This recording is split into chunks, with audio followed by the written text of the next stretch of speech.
Okay, here we go. We're back. We're going to shuck a few oysters, grabbing oyster knife, oyster hand, and then we're going to hold on to that oyster so it does not move. We're going to go into the hinge, pop that hinge open, cut across the top as such. Lovely little ring of the bell, cut underneath right here, and that oyster is ready to go. Bing. We're going to place that lip side out. That's the lip, that's the hinge, lip side to the outer edge. And this allows the customer to see the oyster in its best possible light.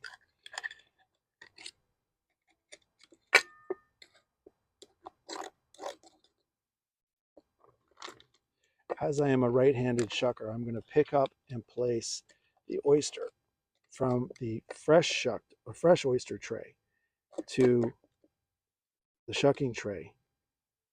Now, sometimes the oyster will cleave off and there's a little grit in behind it, and we have to clean that out. The shell broke off from the top shell. Now, we just clean that out with our knife tip, make sure it looks nice and clean, and present it. So we're just going to keep going.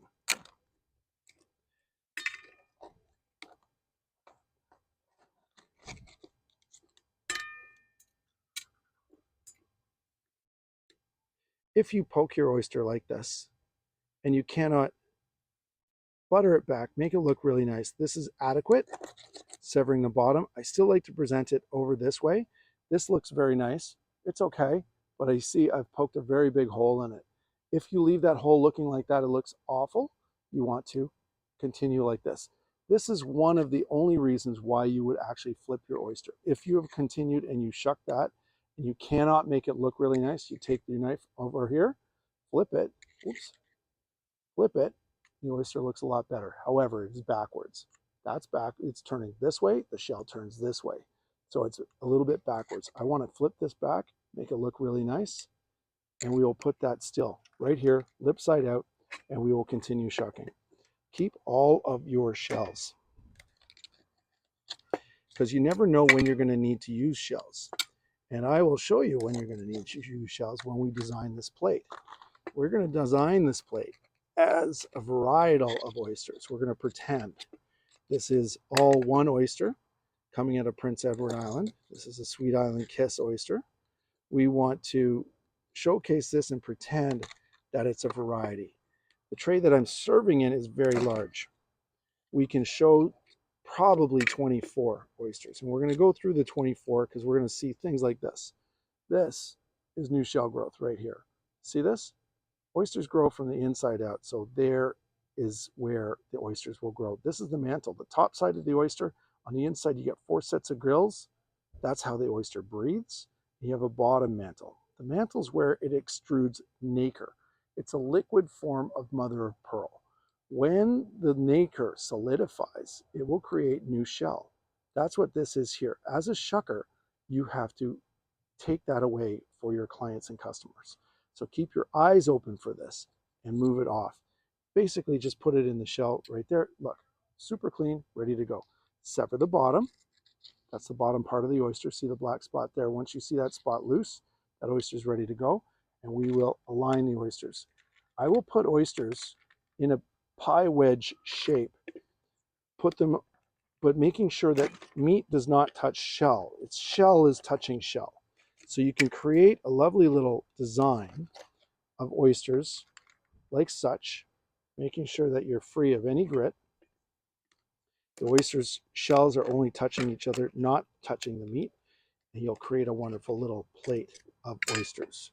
Now, as we come along, sometimes the shell will break right here, and you'll want to look for any grit underneath. Looks to be fairly grit-free. And butter back this oyster to make it look like it's good, as opposed to it being marred up. There, wonderful looking oyster. We can put that one in there now. When the oyster tray gets filled up to this point, I'm going to pretend there's 3 different types of oysters.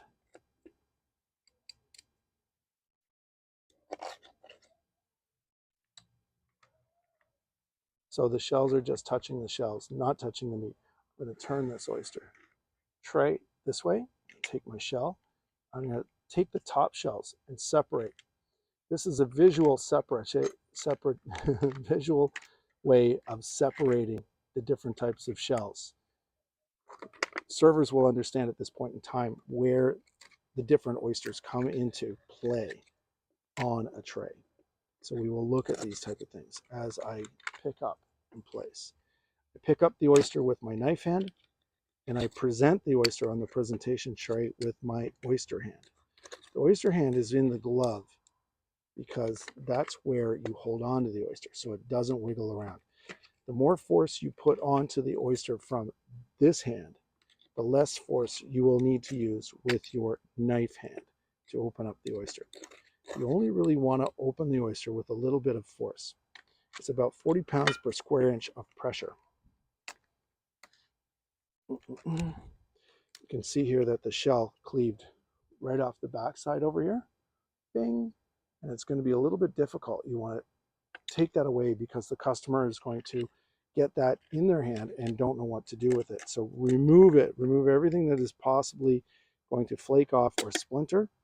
Still a perfectly servable shell. Sever the bottom underneath. Put the oyster over top.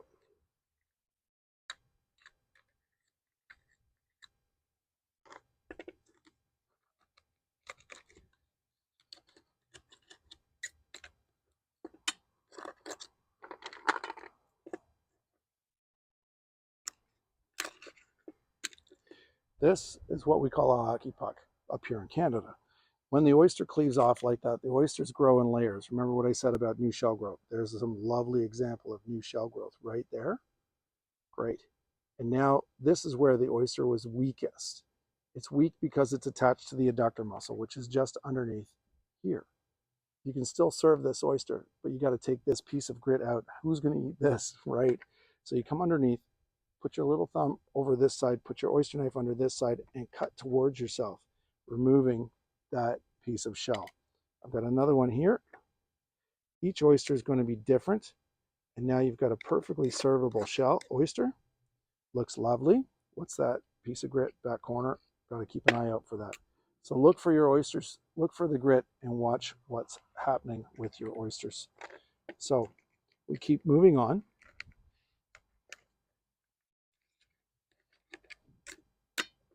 These are lovely summertime oysters, just finishing off the summer spawn and coming back into nice, full, plump, meaty oysters coming out of Prince Edward Island. Nice cold water. Even in the summertime, got cold water. They have to deal with ice throughout the winter. Let's just keep that. We can rearrange the oyster afterwards. I'm going to turn this one so I can better access this corner now. And I'm going to put in my separator shell. And I'm going to continue and fill up this side here. Again, pretending that there's 3 different types of oysters. We can do that because we can put 3, 4, 5 different types of oysters on there. And if you use your oyster shell to separate them, you know that this oyster is different than this oyster. That's the idea and the concept with it.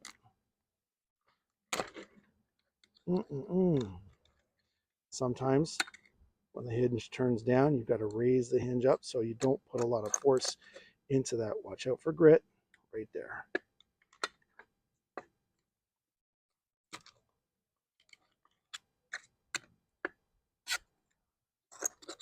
Now this is just my way of shucking. There's other ways of shucking. You can shuck in your hands. You can shuck from the lip. You can shuck from the edge.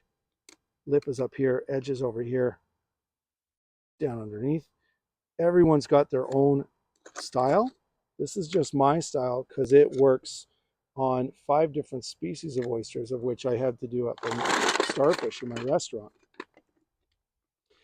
And the one knife that can work all of them ends up working very well. So I'm quite happy with the way that this sets up. So as we continue,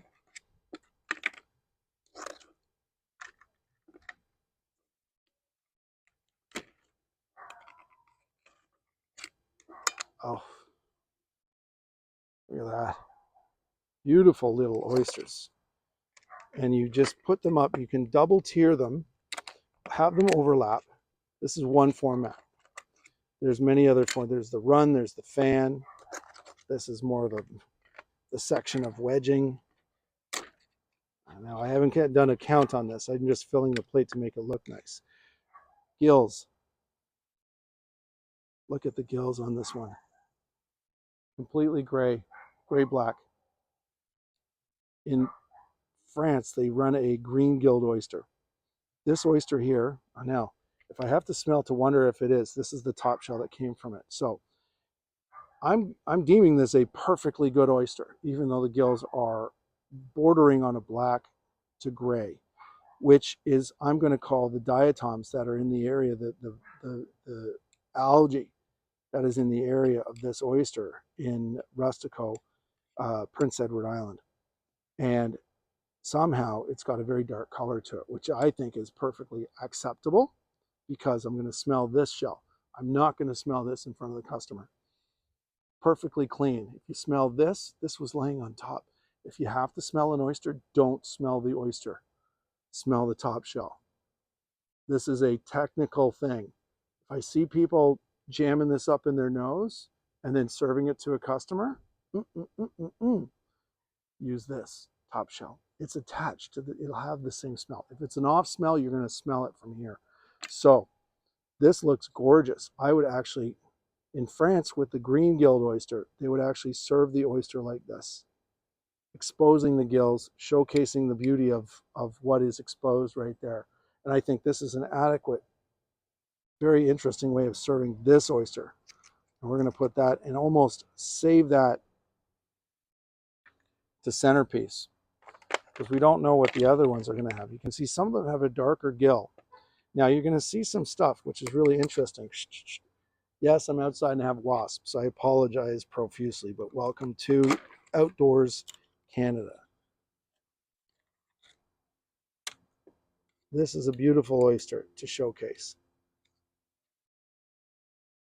Look at that. What you see here, you see that brown all the way on the outside. I call it like an eyelash or whatnot. It's the darker color of the scylla, of the outer rim of the mantle. Watch out for any grit and new shell growth. We're taking all that out. And we're going to sever underneath there. That's good. Excellent. We're going to place that there. But if you see something like this, you're going to see a mottled area here and a mottled area there, and it's very clear in between. It's got this different coloration, striation between the two of them. It's basically shell, and or most growers would say it would be like hair color. Things would change in the way that the oyster looks. Now, this is a relatively finished plate of oysters. I don't know the exact count, but then we are going to, you see what I've done here with the shells. The shells are staved in my tray. My table is relatively clean. Fresh oysters are still over here. That's fine. We're going to take the horseradish and we're going to talk about horseradish and finishing off this plate now.